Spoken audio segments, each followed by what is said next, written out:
Hi, I'm Stacy Butchart, and in this series of very short videos, I am answering questions that I get all the time. Here's one I hear constantly. I'd love to sell my home, but where would I go? Good question, and I definitely hear you. In a perfect world, buying and selling coordinate perfectly. A contingent offer is accepted on the house you want to buy, and you sell your house within that time period, and everything coordinates perfectly, but not in this market. Here's what I recommend. Probably the very most important and the very most scary and annoying is you kind of need to have a plan or maybe two plans for temporary housing.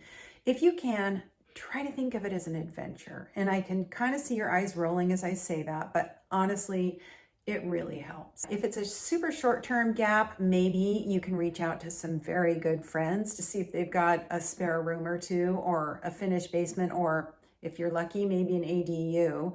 If you can work virtually, I always recommend pick someplace amazing, someplace you've always wanted to stay. Wouldn't it be fun to work from Hawaii for a while? Anyway, maybe that's a crazy idea, but I kind of like it. Best case scenario, of course, is to negotiate a leaseback option with your buyers.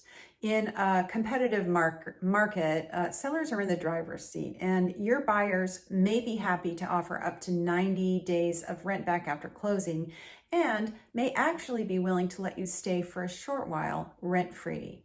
Also, work with a realtor who's willing to pivot on a dime and move super quickly to show you new listings the very second they come on the market, or maybe even before they come on the market. I always reach out to my broker network to see what's coming soon, what they're getting ready to come on the market, or maybe if they have pocket listings, so listings that are not on the public market but are basically sold broker to broker.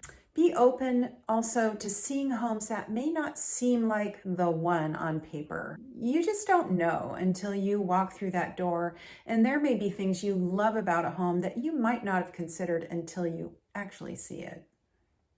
When you do find that home you'd like to buy, keep in mind there are many different ways to structure an offer, and that's another place where you kind of need to be creative. Make sure that your realtor finds out what the sellers would really love to see in the offer. It may be different.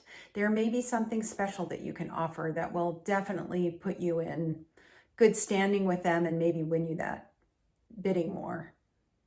When you have found that next home, your agent can negotiate a quick closing so you can step out of temporary housing absolutely as soon as possible. Work with your mortgage broker and your realtor to make sure that you have all your ducks in a row.